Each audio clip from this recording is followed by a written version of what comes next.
from Significant. This is Crack It in an Hour. Hello, everybody, and welcome to another episode of Crack It in an Hour. I'm Simon. I'm Jessie. And we're joined by a special guest this time. One part filmmaker, one part photographer, one part of the team of filmmaker, photographer, McMint, Chris McPherson. I'm the Mick. You're the Mick and the McMint. I'm the Mick. Exactly. The McMahon. Yeah, I'm McMahon. How you doing, man? I'm doing great. Thanks for having me. Oh, we're excited to have you. This is awesome. We got a very interesting topic for those who don't usually listen or watch or anything. We have one problem, an hour to crack it, and it's once a week. Nailed it. Here we go. So I am going to start the clock on 1 hour now. We got it started. And I want to talk to you. The pressure's guys. on. I know. We better crack it. I'm nervous. I'm gonna start by saying I think this is going to be very, very, very tough to crack. Oh Okay. boy. Okay. But It's always good when it starts that way. I think it's an interesting topic. I wanted to call you earlier and say, can you make it really easy for us? That would have just inspired him to make it harder. I know, exactly. Exactly. Okay. I want to talk about something that I don't know if you notice it or if you feel it, or maybe you don't notice it at all. But the world across a lot of different things, whether it's the content we see, the places we go, the products we find interest in, are all starting to look a lot like each other. Everything is starting to look the same. And there's a term for this right now. It's called the algorithmic aesthetic. Yep. And the reason for this is I get you a few lovely pull quotes from some things. This one comes from a great article about this entire thing written by the Matrix Marketing Group, where they say content creators, influencers, and brands converge on similar visual patterns, e.g. the same filters, framings, outfits, because the algorithm rewards predictability and engagement. This phenomenon is called the algorithmic aesthetic. And a lot of people might go, well, okay, that's a problem with social media. It's not reserved to social media anymore. Dun, dun, dun. One perfect example of this, and I think we could all talk to this, is the trend known as the hipster coffee shop. Which is Never been. If you go to most coffee shops now, like close your eyes and think of a hipster coffee shop, and I guarantee you the three of us probably have like an 80% version of the exact same coffee shop in mind, despite the fact that all of these coffee shops are completely independent, are meant to represent different people, different things, different products. They're all starting to look a lot like the same. This is starting to become a bigger problem for some companies too. A huge one that's suffering from this is Pinterest. Someone did a study where they found that if you look at what's happened in the last 5 years, 5 years ago, if you entered interior design for my home, you would get a lot more variety than what you get now. And what you get now is not just like, let's say, the trend of the day, but you get 4 billion pictures made by AI doing different versions of that trend of the day. So, wow. The problem to crack is, how do we make things look a little more interesting and less the same? That is less vanilla. That's a crazy problem. I know. Okay, not to be the Roman of the conversation. And I say that knowing he's not here today, but can we talk about, other than the fact that sameness is boring, sameness lacks inspiration, why is it a problem? I have my own thoughts on it, but I'm curious in your research, why is this I know why it's a bad thing. Why is it a problem? Homogeny is just generally considered a bad thing for culture. Do you know what I mean? Like, if there is no cultural difference between people, subcultures, all of those sort of things, if we're all just kind of becoming one and the same, it has effects like innovation, on style, on trends, on things like that. Like it slows down progress. Basically, is the less. I mean, I didn't find a great kind of like scientifically, here's why it's bad. But the parallel. This is a highly scientific podcast. Parallel was the less you're exposed to, the less you see opportunity to do. You know what I mean? The less opportunity to do things. This is this. If you think that, every home should have shiplap walls and all you've ever seen is shiplap walls. Are you going to talk about Chip and Joanna? Simon loves Chip. Do you know this about Simon? What? No. He loves Chip. Fixer Upper? The what? Do you know the show Fixer Upper? I mean, I love that show. I don't know the specific one, but I know many other Fixer Upper shows. Simon's a big fan of Chip and Joe. During the pandemic. Okay. Basically. Yeah. I've done the same with other things. So it's a problem for that. Yeah. And it's really starting to impact the ability for people to penetrate with new interesting thoughts. It's basically a limiter on interesting thoughts. Yeah. Do you know what I mean? Yeah. I mean, this has been going on for a while. Like this is, it's like video games. I mean, it's like people going outside and like, it's just like, there's so many things that like people do less of, and they're just doing there was a lot more variety when I grew up with what you do and what being outside and the way things are kind of, you experience life that way instead of just, talk about like algorithmic and video games. Totally. I mean, just the programming of just knowing how you're going to, and that's just one tiny example of how there's so many things that have made people less interesting in a way, and their pool of their experiences to pull from are so much less. Yeah. I have it's interesting because when you first started talking about it, I was like, oh yeah, this is a nightmare. This is like the worst thing ever. Yeah. But then when you gave the coffee shop example, I was like, well, I could actually see, a benefit to this where you have pockets of aesthetics that very quickly help your brain put you in a certain mood, in a mode, in a time, in a space. And like if I want the hipster coffee shop aesthetic experience and I want to that's my vibe for the day, then I know where I'm at. This is exactly what I want. So when everything is homogenous, bad, but is it the worst thing if you have basically pockets of homogeny that help your brain shortcut where you are and what that does for you? Well, this is interesting because I think a lot of what you're talking about, like that's my vibe for the day, is a relatively new way of thinking about things too. Yeah.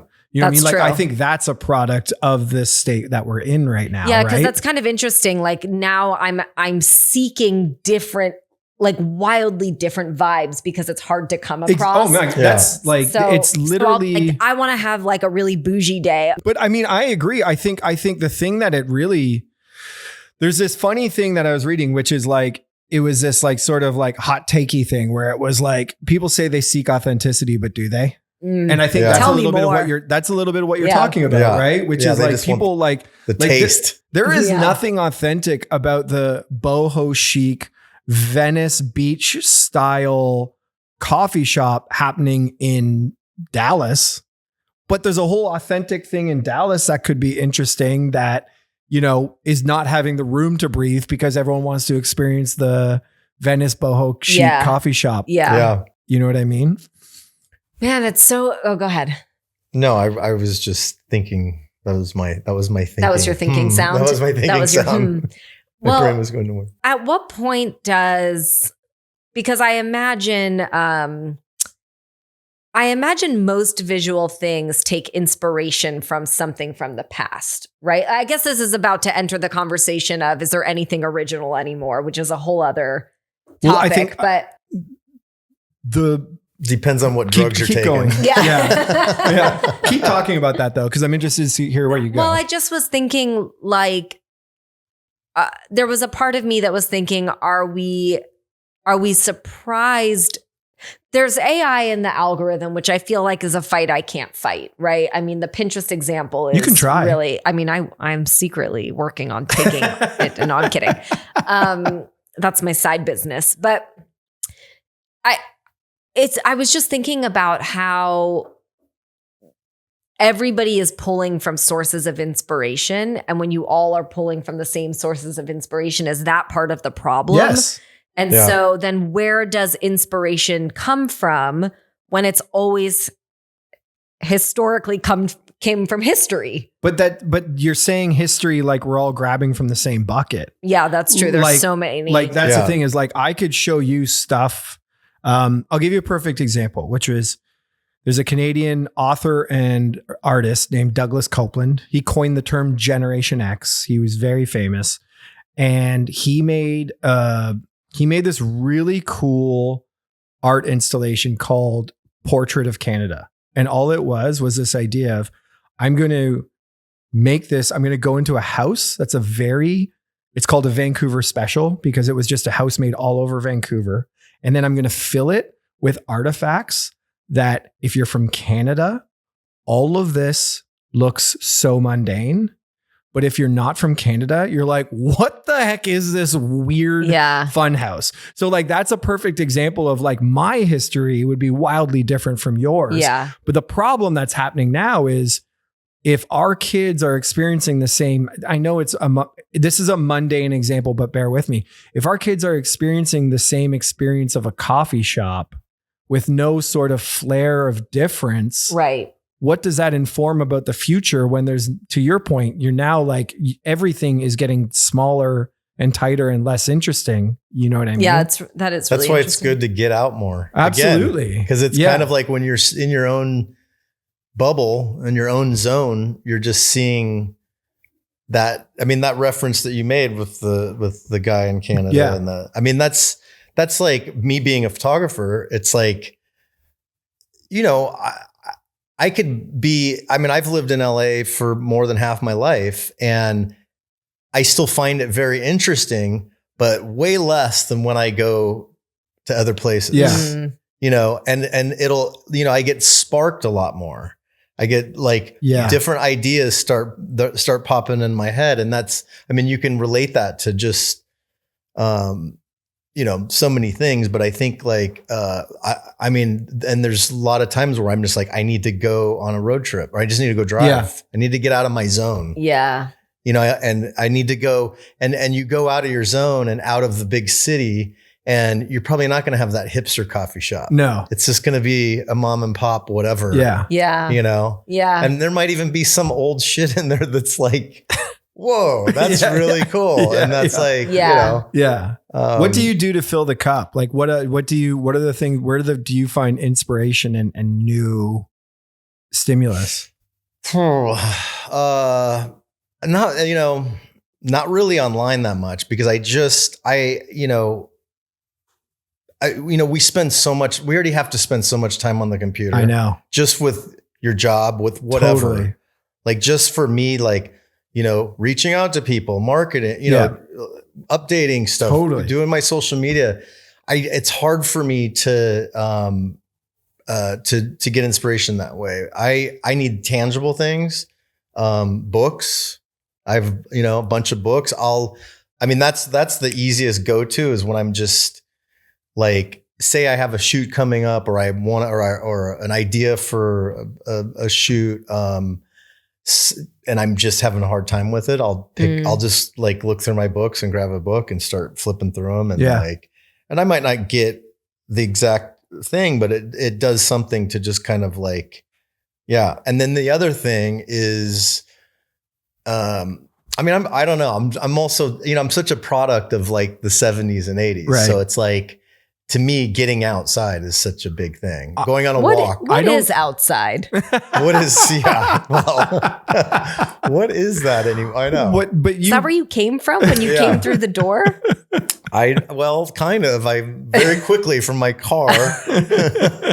But you bring up like, I'm cut from that cloth. Like I literally before you got here, I was talking to Jesse. I was like, I just need to go and get out. I need to go for a run. I need to get outside. I need to do that. And it is weird to me that I'm noticing I find the internet less interesting for that sort of stuff. Yeah. I'm not saying I'm anti-internet. I'm not saying I'm anti-tech. I'm not saying any of that sort of thing. But like this place that provided the opportunity and promise of like, you can find whatever you want and get really excited about it. I don't know if I'm finding that there right now, if that makes sense. But I also wonder if there's been so much change and innovation. And I'm going to stick to I don't mean at a macro scale. I mean in architecture, design, trends, in aesthetics. Yeah.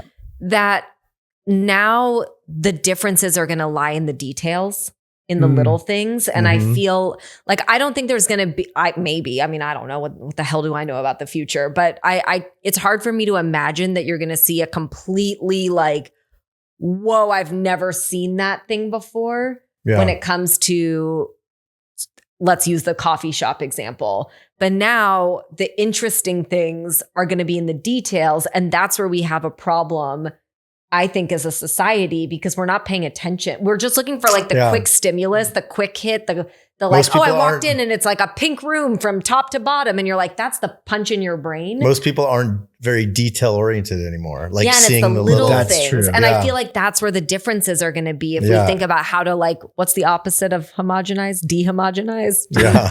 Uniquify. As we try to uniquify the aesthetics of the world, like, is it possible to do it at a macro scale, or does it have to come down to the details? And then do we have to remind people that the interesting stuff in the world visually is when you actually stop and look, one layer closer to something? Why do you think that things aren't going to change that much?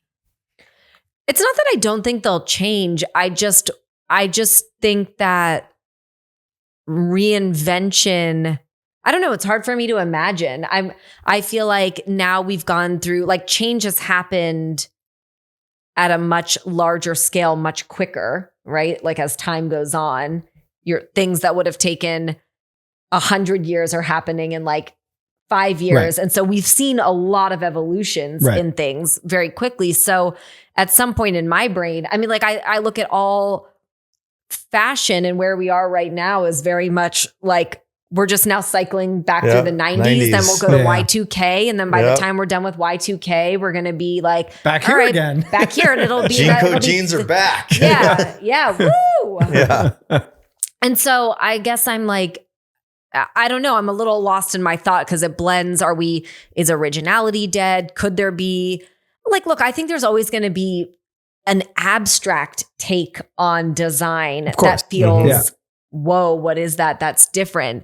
But is it possible at this stage to completely reinvent aesthetic, or is it going to be in the details? I guess is really more of a question than a fact. It's funny because in the, whenever that was, like 2 years ago, not even, like when, for me, it was like all of a sudden AI was like right in my face, and they're, these image generation things. And like, for a brief moment, there was some new stuff that I was seeing, and it's the weird shit that AI pumps out. That's like, you're like that doesn't make any sense. Like what planet? Yeah. Like different planet, weird. I know. 6 fingers. Some of that it was almost like when it was still learning. Yeah. Which is an interesting way to think about it. Yeah. And it still does it.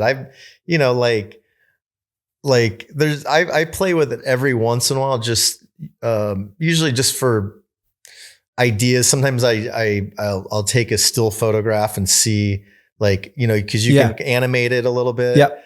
But it's so hard for it to look right still. Yeah. Like it has to be like a very simple photo. And there was a picture of my grandfather, R.I.P. Ed. R.I.P. Ed. Yeah. Sitting just in my mom's backyard, and he was sitting at the patio table, and there was a beer on the table, and it's just a shot of him. Like, I think even his eyes are kind of closed, but it's just kind of a great shot. And I'm like, oh, I wonder if I can animate this. Oh, interesting. I mean, I knew I could, but I just wanted to see what it did. And it kind of it looks pretty good, but he's sitting there, and then he kind of like goes, and all of a sudden a beer just appears in his hand while he's doing this. And like, it was just so funny. It's like almost perfect. But not quite. But but I thought that was something that was interesting. But now it's like, I can't really stand that. It's like, so. Well, you guys are both bringing up a good point, which I hadn't thought about, which is like part of the problem is, especially online, is like trend cycles are so much faster than they were, right? Totally. Like, I mean, like there was a time when a meme would last a year, then it lasted 4 months. Now it lasts a day. Yeah. You know what I mean? 4 hours. Exactly. And so like with that is just this constant sort of churn of anything that, I guess like take on a life of its own and become sort of like a look and feel in and of itself. Well, it's also interesting because I think part of what happened was, I mean, for as much as I always find this so interesting, for as much as we talk about how, you know, millennials, Gen Z don't like labels, we actually label things more than any generations before. We're like, this thing, that vibe, this aesthetic, like everything has a name. Totally. But I think that also makes it very, it makes it feel permanent when it's not. Right. And so I think that's how we've ended up jumping on like aesthetic trends as if they're real things, but they're 100%. like, but they're not. They're not real. Like the part of the coffee shop problem that I was talking about that I didn't even mention was part of the problem with coffee shops. And the reason this is like a good example of it is it's a perfect example of something that starts online and then becomes real world. And that's what you're seeing a lot, which is, okay, there's this sort of trend that looks good. Okay. Everyone is like getting more, what would you call it? Like views, interactions, all that stuff through this trend. So coffee shops start to look like that trend so that people could take photos there. Totally. It's feeding the beast. The photos look good on, you know, Google. So people want to go there. So like suddenly this entire coffee shop is in service of feeding the algorithm. It's wild. Which is crazy. And the only thing that the algorithm, I mean, it's all about money. Totally. Because people want, the coffee shop wants to be successful. They want to do whatever they can. Can't blame, and I'm not blaming a coffee shop because they're just doing what they have to do to win and compete and build a life for themselves. I mean, right? this new partnership that I have with my friend Jeff, the McMinn thing, you know, we're, for the first time because we both have had long careers as photographers and directors, and neither one of us have played the social media game at all, really. Like we don't hardly have any followers, you know. We're trying to with this a bit. We were talking about it earlier, some of the stuff we're doing. And, you know, it's hard not to like do some of the things. Yeah, exactly. That like, you're playing the game. You're playing the game. It's the way the way you edit things, the hooks and transitions and the like, you know, cliffhangers. It's like, because we want to keep working and we want to survive. Exactly. We want to survive AI. Exactly. To be clear, I'm not saying like this is all your fault. This is the world. Well, this is reminding me about something I read a couple months ago, which was talking about actually the future. What is like in the age of AI, what is going to be the future of creators and creative professionals? Mm-hmm. I'll be very interested with your take on this. But it was basically saying that you're like, oh God. It was saying that we're going to shift from an era of creation to curation, that the job of a creative professional is not going to be to create because there's going to be so much, like to your point, AI is just pumping out endless imagery, right. But your taste and your ability to curate, like art curation, which has really has only stayed in the world of art for the most part. But now you're like, okay, as a photographer, maybe I don't need to create new photography, but my job is to curate what's actually interesting, what's actually good, what actually has craft. I think it'll be you almost need a human to make something feel more human in a way. Like exactly. Like to tell because there's something only we know. Yeah. That AI can't really, I don't think It's like when like when you post analyze a film or a book and you're giving it meaning that maybe the author intended, but also maybe they didn't. That's but like point. but you're sort of like, okay, this is actually a collection of raw human emotion. And you're like, oh, okay, cool. Now I'm seeing something that maybe before I just saw a bunch of pictures, but you've picked out the best. So I don't know. I'm like, maybe if we embrace,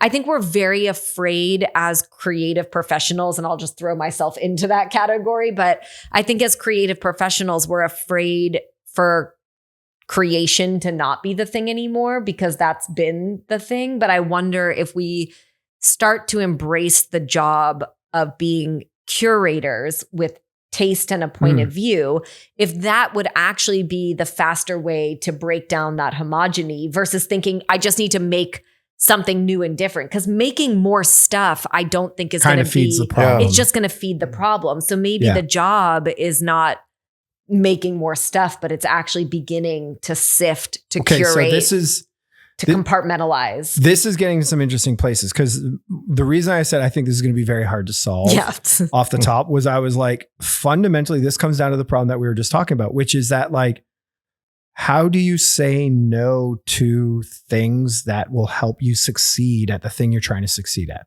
right? Like if you are a coffee shop, listen, it probably does make sense to look a little bit like these coffee shops that people like to sit and take pictures in, right? Regardless of whether or not you like that aesthetic, it's probably good to listen to that.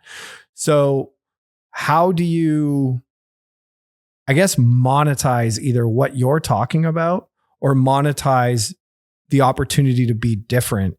Well, I don't know how to do that. I just imagine, you know what I mean? I think it's just shifting. I mean, I'm going to go to the extreme here. I think it's shifting the role of the profession. Like, I mean, we're talking about part of what I think makes this hard is when you say aesthetic, it could be architecture, it could be interior design, it could be photography, it could be advertising. Like there's so many versions of this. It's hard to pin one down. But if I think about, I'm going to talk about being a photographer in front of the photographer. But please do. I'm like, I don't know.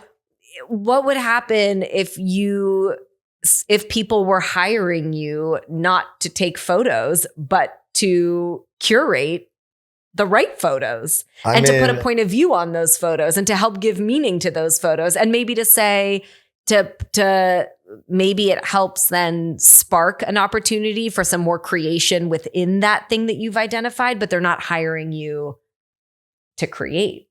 But like, what's that feeding? Because like, I think so far it's all been based off of optimization. You know what I mean? That's why we've kind of gotten to this spot. Are you saying curate for optimization?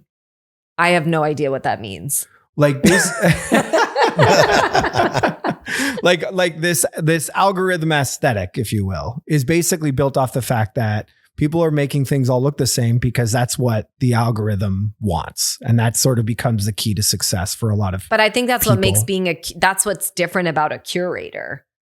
Like you are basically creating new pockets of aesthetic, giving them meaning, giving them label, creating not by actually creating new stuff, but by creating genres of all the existing content out there. So I guess the way I'm thinking about it, and I don't know if it eventually all lands back in the same place because then the algorithm takes over. I don't know. No.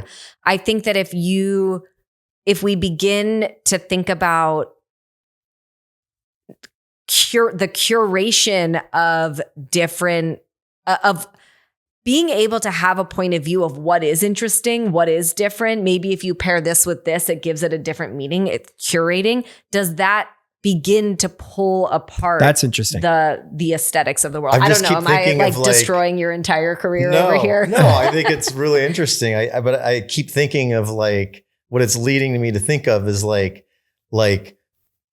there's going to be, it's like, say me, a Gen Xer is like, instead of just being photography specific or curation for that, it's helping curate somebody that's like whatever the newest generation is. I don't even know what they call like the kids now. Alpha, like an alpha kid that has grown up, but is just so like grown up with AI, grown up with, just in exactly what we're talking about, homogenized, his, teaching them how to just be and kind of like, okay, here's it's like curating this human. Yeah, we'll totally. Curate humans. Like think of Idiocracy. Yeah. Totally. And like the people that are just on their, like, they're all like, overweight with the remote controls, and like you're like, okay, here's step one. Yeah. Like it starts with music. I think what you're talking a little bit about too is like, I think go outside. That's like what I'm curious to see is like, is there going to be a trend that's just a rejection of sort of this internet optimized culture?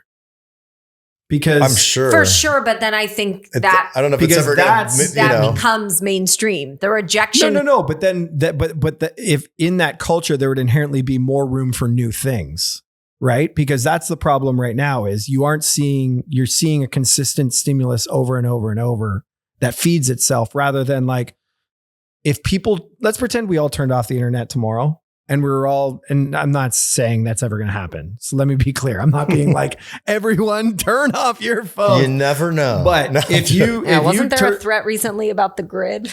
What? Nothing. Go on. If everyone turned off the internet tomorrow and then we all started building coffee shops, stores, fashion, all that thing without the direct connection to what else is out there right now, I guarantee there'd be a lot more variety. Yeah, people have to learn how to be craftsmen again. And they'd have to figure out like, what do you think looks cool? You know what I mean? Yeah, people have to use their own, brain and like. Part of me wonders, like back to your point about AI being sort of interesting in the beginning because it was making mistakes. Yeah. I wonder if so much of what was interesting when you're like, if you asked me to build a house right now, that house would look crazy. Like I would make choices that are frankly illegal, but also they'd be like, well, why did you like put the bathroom over here? And I'd be like, I don't know, because I couldn't read the blueprint. Like I didn't even know how to draw a blueprint. So, but I wonder if that's part of the thing is the access to information that makes us all really, that leaves less room for mistakes. Well, that's also part of that's exactly it. What leads to the homogenization of design, because you're just following the path or the blueprint. If you want to make a successful coffee shop, try and make it look like this. Like, I mean, like not to be reductive, but that's essentially it. Right. And now not the problem, but the situation is that like everyone's connected to the same internets, the same algorithms, the same stuff. So, hey, if you want to make a successful coffee shop that looks like that, but you want to do it over here, there it is. But also you have a built-in group of people who are also interested in that coffee shop, despite the fact you live there. I think that's another like possible, I'm not going to say solution, but at least path to a solution, which I mean, and I know all the reasons why this doesn't work, but I'm going to just say this anyway, which is get the wrong person to do the right job. Ask me to build a house. Mm-hmm. And then obviously I'm not going to build it. Yeah. But if I begin to think about it, people are like, that's an insane, like when you know too much, even if you're an innovative thinker, you cannot help but begin. Yeah, you start to follow a playbook because that's what you know. Yeah. And I just wonder if there's more opportunity. Like if we really, really wanted to solve this problem, I would say, okay, architects hire doctors, hire, like, you just have to begin to, I think, I don't know that we can just rely on the outside inspiration to change this. I feel like you have to change the structure of how things are created. I was kind of, let me split the difference and bring back your curation thing, which was that what if your outside influences? Imagine there was the place right now, all the places everyone goes to get like, hey, I want to design something. You go on Pinterest, you go on TikTok, you go on the things that you typically go on, or I want to make something look like something, you go on all those places that typically think. What if there was let's call it like a private channel of highly curated, of people who with really high tastes, who you paid, let's say $100 a month for access for, or something like that. I'm totally making this up. I'm not saying this is a viable market. And then all it was instead was an app that was curated by the curators. You know what I mean? So instead of just seeing the stuff that algorithmically surfaced up, it was instead a stimulus machine of the most interesting visual thinkers and artists and creatives in the world that was constantly feeding you. Now, you need to do that on a mass level to kind of do the kind of change that you want to change. But something like that starts to get me excited about like, okay, now suddenly, like, you know, bad examples, we paid a subscription fee for Netflix. What if we paid a subscription fee for interesting, beautiful, thoughtful content through some sort of app that provided that? You know what I mean? Yeah. Then I'm going like, okay, now I'm going to start seeing things that's different. Now I'm going to get new ideas that are different. To your point, Jesse, it doesn't necessarily have to be making new things. I remember this is like internet, like 2010. So like 15 years ago, there was like a few design blogs I followed that had like very specific aesthetics that I like absolutely loved, because you'd go on them and they just sort of like take you into a world that you hadn't seen before. Yeah. You know what I mean? And stuff like that. And like, and I think like, obviously when things are served up to you algorithmically, you miss out on a lot of that stuff. You miss out on a lot of that discovery. Yeah. So, where it's like one person doing it. Yes, like, exactly. Yeah, I remember Found. It was like, Do you remember Them Thangs? That was a great no, one. but I'll show it to you. It's amazing. Yeah. Yeah, but I was recently trying to find that one of those. Yeah. 6 months ago, like there was Found, it was like 4 F's, Found, and then Jound. Yeah. And but it's just somebody's aesthetic pulling images from the internet, and it's like it's just like an amazing. It's just, you kind of latch on to their aesthetic and their creation. But none of them exist. No. And I talked to an art director, designer friend of mine who probably turned me on to that, one of those sites in the first place 15 years ago or longer. He's like, there's not, it's like Pinterest. Yeah. And like, you know, there's just not like, I mean, you just have to, there might be something you're just going to find it. But he's like, I don't know of so many of those went away. Yeah. So I think there is a place, because Pinterest is so broad. And it's getting destroyed by AI. There's an app that I was introduced to recently called Cosmos. Cosmo or Cosmos. It is like a curated Pinterest, and it is pretty interesting, because if I actually found it from an art director on a job I was working on. They had put their like inspiration for the shoot on there. Oh, that's and I was like, what's this app? This is kind of cool. And it was it hasn't been around that long, because there wasn't a ton of content on there. But then I looked at it again, because I actually signed up for it. I think it's free or something, because I had agreed to shoot some photos of a friend who was pregnant, and I've never really done that. And I'm like, I need some, what do I like, you know, I need some like ideas, because, you know, I've never really shot maternity photos. Yeah. And so I'm like, well, I'll look on the site, because it's like pretty tasteful stuff. If you Google maternity photos, it's horrendous. It's horrible. Well, but that's my question. Like, would it be more interesting to shoot maternity photos, like a concert? Like, would that be more interesting than looking up like maternity photo inspiration? Or did you find stuff on that app which would not be expected? I mean, I'm just looking for, you know, it's a lot of times it's like looking for different little bits and things. There was definitely more like interesting some baseline stuff, rules, but there was some stuff on there that I was like, oh, that's cool. That's a cool way to approach it, you know, or to just, you know, but just in general, I like that I noticed when I've gone back to that app, now that it's been around, there's a lot more stuff on there. So when you type in something way better. You know, and you can upload stuff. So since it'd be interesting if they did it like almost like, and I don't know if they did this or not, but like, you know how some of those dating apps were like, sorry, you got to be a certain thing. I'm like, they should do it where it's like, you need to have this taste level. Yeah. It's like Raya. Yeah. Yeah. Exactly. That's so funny. That would be such like not everybody gets. You're not allowed. You have to take like a quiz, a exactly. test, a taste test. Look at your portfolio. Yeah. Look at your. Sorry. Yeah. You know what I mean? Take a selfie. What are you wearing?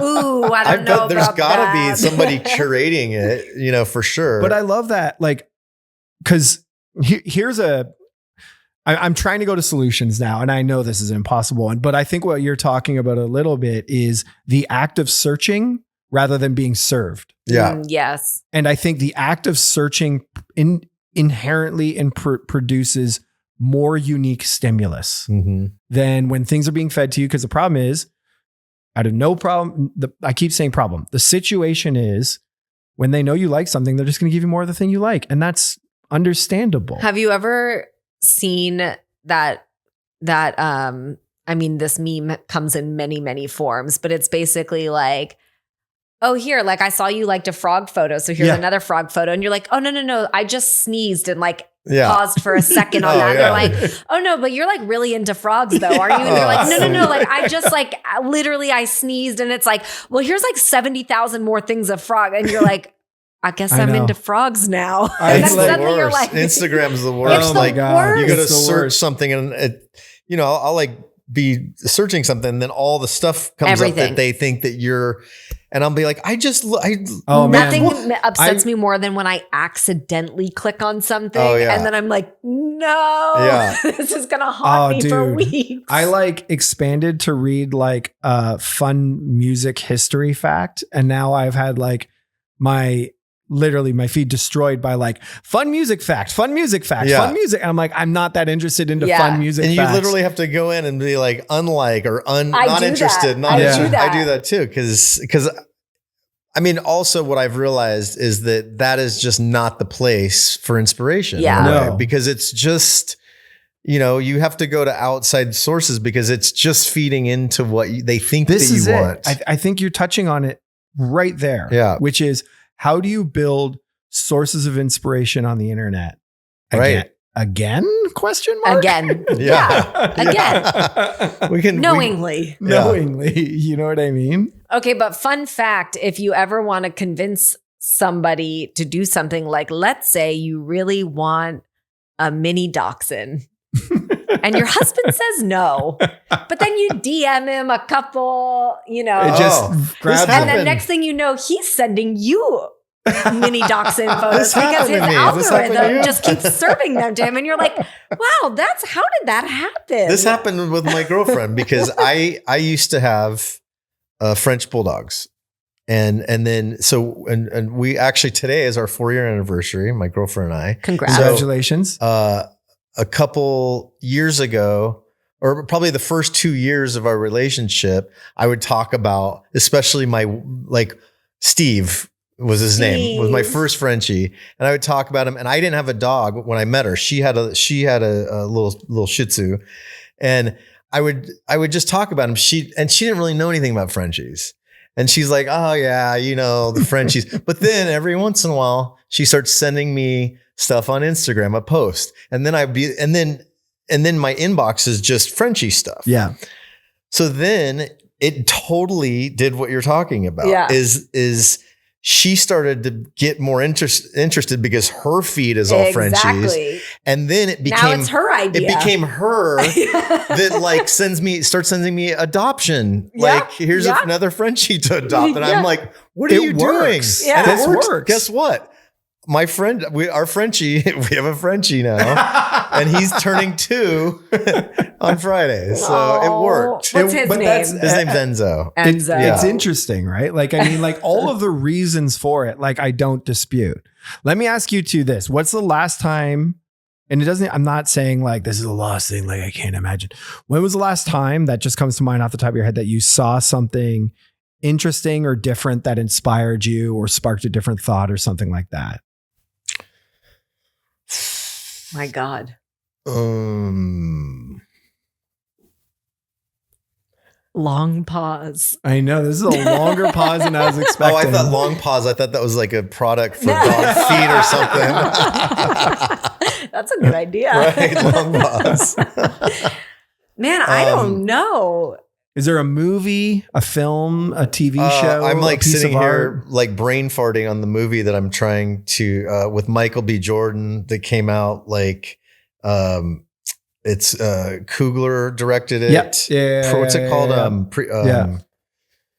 What is the name of that? I forget, but he's got a twin. They plays two guys. Michael B. Jordan plays twins. Unbelievable movie. Have you guys seen it? And No. did you Oh my how God. did you find it, or how did you find out about it? I had some sort of computer. I don't know, like Like the it was media. served up to you on something, Yeah, or I someone think said it you was, should check it out? I think it was the classic thing of like, you're always hearing about new movies. Yeah. Ryan Coogler's an amazing director. So that always, when I hear, there's certain directors, I'm like, oh, I probably need to see that. Yeah. And then I didn't, I'm trying to think if it maybe came out in theaters first or if it went, streaming all at the same time. But for whatever reason, I just didn't watch it for a while. But I kept hearing about it. Yeah. And then finally, I think, it did come out on, on one of the streaming services, and we watched it and just blown away. Really? Yeah. And just so unique and just, and also it's scary, but it's funny, It's just good. It's just, yeah. What about you, Jesse? When was the last time you saw, felt, heard something different? I think I might be dead inside. No, I'm kidding. I don't know. It's really hard because what's interesting? What it's making me realize is I know for a fact that I feel, see, and experience things that surprise me or delight me often, but I'm realizing how much it doesn't stick with me. That's interesting. That happens with me too. Certain things. Yeah. Because it's like I'm sitting here and like trying to rack my brain. I'm like, I'm delighted by things all the time. I'm like that with like, unless I'm really interested. Like, this goes back to college and school. I remember like, I could study, I could listen to a teacher talk about whatever and write notes. And, I could do okay by just studying the notes and doing this. But I had some teachers, especially my photo history teacher, who was British, which helps. He had a great accent. But he told amazing stories. Yeah. And he was older and he knew a lot of these old photographers. And he actually knew the guy Beaumont Newhall who wrote the history of photography book. Yeah. I wrote notes and I would get 100% in that. I think I got a 99% in that class. It's because I just retained everything because I'm just so focused. Yeah, you retain a story more than you retain information. But in general life, I don't have. Yeah. I'm like, what did I do yesterday?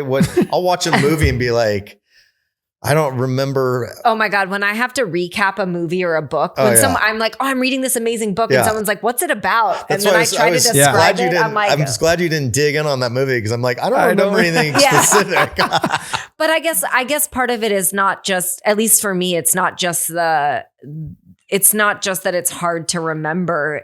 I'm wondering if part of it is that you're not stopping to think about it. Like there's just so much coming in. So much interaction. It's an interaction. Cause like, I know I've seen, and I'm like, I don't know. Am I just going to throw out the last like international trip I took? Like surely, yes, I remember being in Bangkok last year. Was that last year? I think it was. And I was like, wow, like this feels so. Did it have a hipster coffee shop?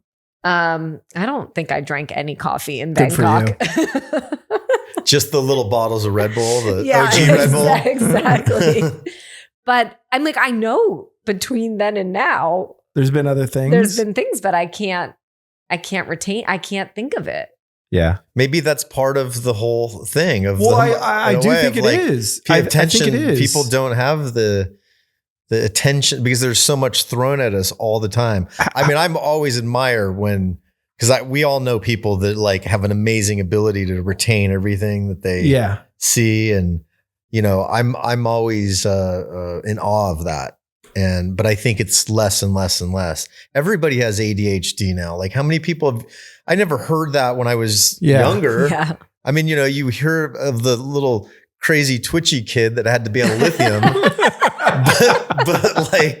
but now it's like everybody I know practically. Yeah. Now you're starting to, including me. What you two are talking about. You're like, I can't retain any information. I'm like, this sounds textbook. What did he just say? I'm going to connect what we're just talking about to something you said earlier, because it's all sort of clicking in my brain for me a little bit, which is that like in a world of less attention, these like, I guess you'd call like aesthetic sort of like symbols are just kind of handy. Yeah, you know what exactly. I mean? You're because like, this is the moment. You're like, all right, cool. I'm in this. I'm in that. I'm in the hipster coffee shop. Cool. Now I'm going to be bougie as F. Like, da.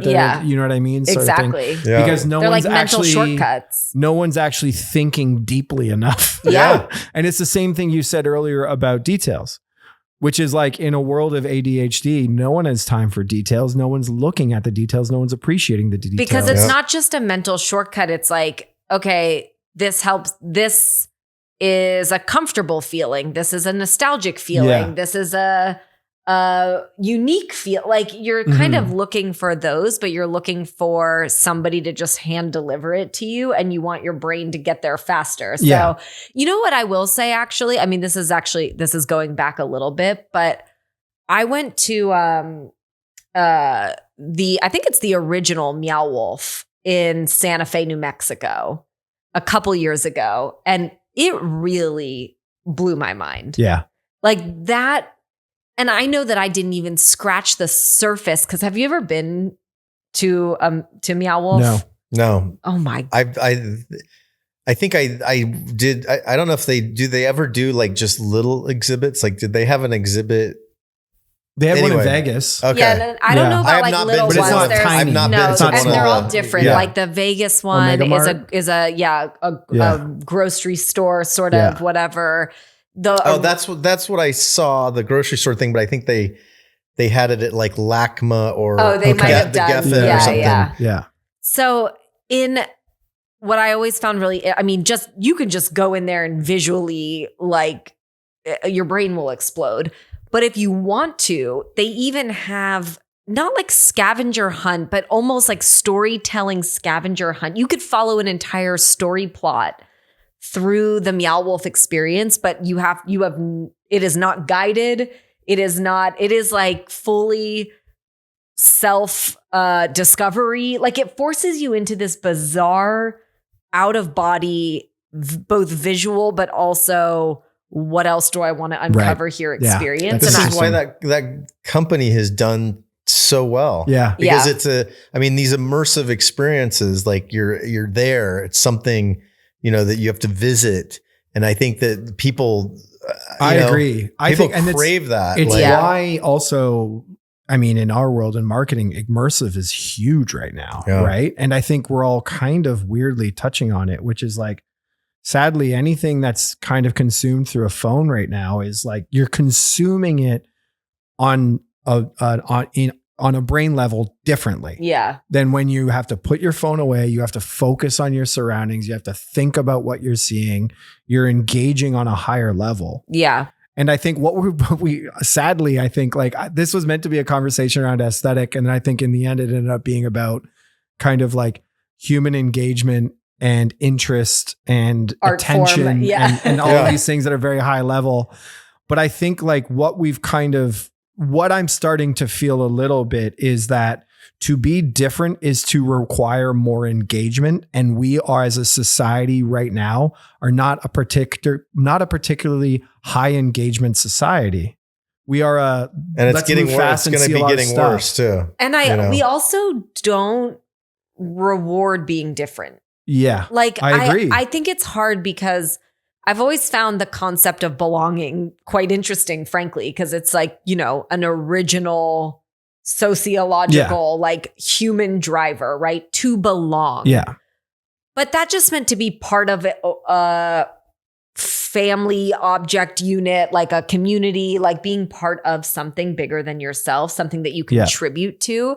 But now the idea of belonging is so wrapped up in like fitting in, I know. And fitting in and looking belonging. the aesthetic. Yeah. Exactly. And fitting in and belonging are not the same thing, not originally. High school behavior is like extended. But now, I look at I know why it's a problem, what you've brought to the table, but I just don't know how many people are motivated to fix it because I think fitting in feels like the most important thing in the world to people. And like when I look at clothes, there are so many clothes that I'm like, man, this is so cool. This is so different. I wish I had the guts to wear this. Yeah, but I'm not going to walk out of the house in this. Like I'll feel so uncomfortable because I will look so, and people will be like, that's not what you normally wear. What are you doing? Oh, I think my eccentric Simon Bruin trend is going to happen one I feel it. Wait till you turn 50. Yeah. That's can when feel all of it. a sudden I'm just like, here we go. I used to care. Yeah. I don't care. I got some big ideas, colors. guys. I got some big ideas for my 50s. I'm telling you, you're going to be like, wait a sec. I love it. That's Simon. You're going from all black to just going all in. Yeah, exactly. All in. Can I start making you tie-dye in preparation for that? Oh my God. Yeah. And not like a t-shirt. No, I'm tie-dye. You can have our buddy everything. Yeah, our buddy Gordy dress you. I want you in tie-dye, like a tie-dye romper. All sorts of stuff. I think it's coming. And maybe that is also connected to not caring about fitting in, not caring about all those other things. When you get to that, like that's one of the it's one of the few good things about getting older is caring less about that wisdom stuff. It's like you finally get to it. It's just like you're comfortable in your own skin. You're like, this is I'm me, and like I don't really care. I mean, of course you care, but it's just different. Well, you care about what you project. You don't care about fitting in, right? You know what I mean? Yeah. Which is different. Yeah. Yeah. Cause you're not, most people in your 50s, you're not like your social engagement goes a little bit down to where you're more in like a smaller. You're not trying to impress wildly different people the same way you were. Right. So basically what we're saying is that this is never going to get fixed until we fix society. Or hit 50 and have fun. Or just start appealing to people 50 plus. Yeah. No, I do think there's something in curation. I do think there's something in valuing taste as a measure for creating almost different like aesthetic subcultures. I do still think there's something in the idea of if let's say interior design firms and architectures and basically I'm thinking of businesses where aesthetic is a really core part of that. If they start pulling in outside thinkers to like do it the wrong way, I think you could get to some interesting stuff there. So I see opportunities.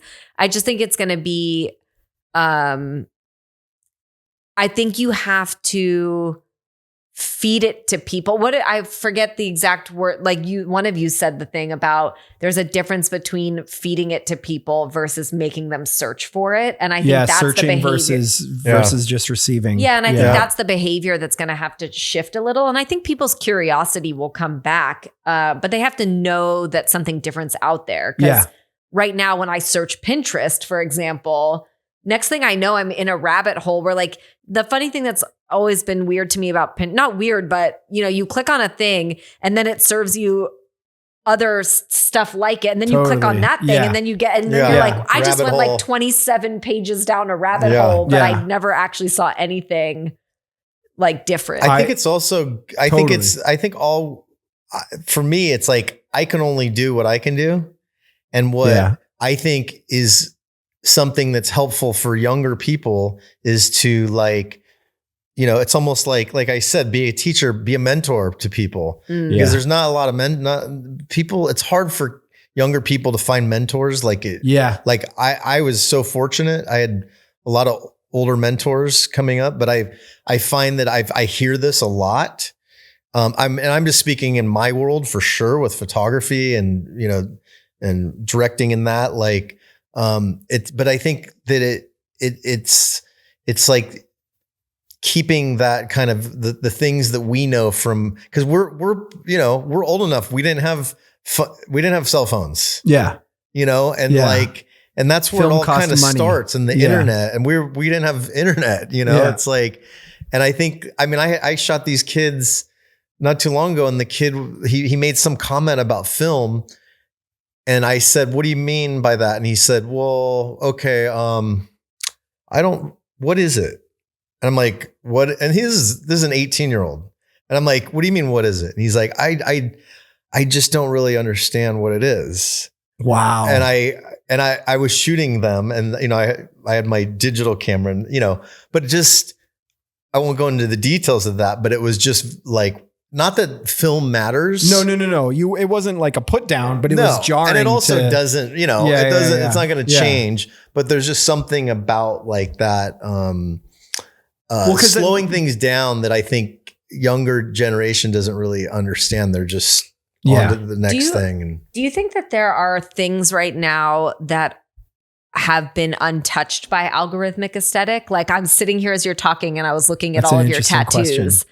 And I was wondering if tattoos are an industry that has. I think no, there's trends. Yeah, I know there are trends, but but is a trend the same thing as algorithmic aesthetic? I think those are slightly different. Algorithmic aesthetic is a little bit how it's sort of like a meta trend. This is we're out of time anyways, but I'll finish that. But we're talking about tattoos now. But we can talk about tattoos for hours. Algorithmic aesthetic is kind of this idea of that, like, when things become a hyper trend, they almost choke out the air for anything else. Yeah. So it's always like, now this is big. Now this is big. Now this is big. But instead you used to live in a world where it'd be like, well, here's the most popular thing, but here's the next 20 most popular things. Yeah. You know what I mean? I see. Okay. So it's been an hour. Wow. I think you did a really good summary previously. I think there's something interesting in this idea of seeking out versus being served. Is there a way you could bring curation into the world? And I know it was a bad idea, but a first thought, which is like, is there a corner of the internet where instead of being served things up, you have really beautiful eyes, thoughts, talents that are being given to you as an interesting way to search through or something like that? It sounds like we need to fundamentally change people's attention spans and interaction with the world in order to get them more interested in the details, because details are sort of the root of difference and interest and different things. So we got a lot of like interesting thoughts, but Jesse, I'll ask you first. Did we crack it? I think at some point I lost the plot on what we were trying to crack. So I'm going to say it's definitely a conversation we can talk about, but I don't know if we'll ever crack it. Yeah, but I enjoyed it. That was a very heady one. Yeah. But we did not crack it. It's definitely hard to not just go full into the AI thing. I know. And I think we did a good job avoiding that, actually. Yeah. Chris, did we crack it? Oh, no. But I'm happy to come back and talk about the same thing again. No, I'm going to agree with both of you. We did not crack it. I'll be honest with you. When I wrote this down, I thought it was going to be a more grounded conversation. But I had no idea what you two were going to bring to it. Those were not what was going through my head. You didn't know what, you didn't. And I'm really glad you guys did bring what you brought to it, because I think it's really, really interesting. And it did serve to be sort of a very high level conversation. Yeah. So thank you. Thank you. Thank you for watching, listening. Chris, thanks for being on. Thanks for having me. It was really fun. I was like pretty nervous because I don't do these. And we're such an intimidating bunch over here. This was actually great. Yeah. Awesome. I'll consider doing it again. Well, thank you all for watching, listening, and we'll see you next time on another episode of Crack in an Hour. Bye. Bye. Bye. Thank you for listening to another episode of Crack It in an Hour. If you like the show, please don't forget to rate, review, and subscribe wherever you listen. If you have questions, thoughts, or feedback, shoot us an email at hello@crackitpodcast.com or on Instagram @crackitpodcast. Music done by Michael Anastasi, cover art shot by Mick Mint, and all things audio and video taken care of by Nathan Nash. See you next time.